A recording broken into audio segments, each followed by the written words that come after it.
ഇതാണ് പച്ചമാവ്. പച്ചമാവ് പറഞ്ഞാൽ നമ്മൾ പൊങ്കൽ ചെയ്യുമല്ലോ.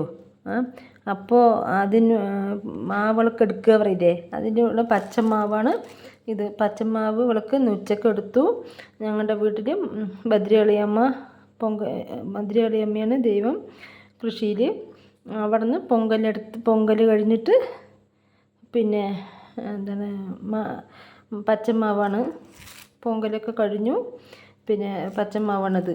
അതുപോലെ ഇന്നത്തെ പൊങ്കലായിട്ട് സ്പെഷ്യൽ ഇത് നാടൻ ചിക്കനാണ്. നാടൻ ചിക്കൻ ഇത് ബ്രോയിലർ വരട്ടിയ പോലെ വെച്ചതാണ്.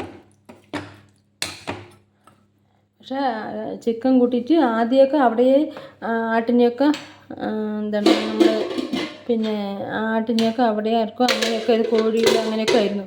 ഇപ്പോൾ അങ്ങനെ ചെയ്യാൻ പാടില്ല പറഞ്ഞപ്പോൾ അതൊക്കെ വന്നിട്ട് ചിക്കനൊക്കെ വെച്ച് ഭക്ഷണമൊക്കെ കഴിച്ചിട്ട് വന്നു.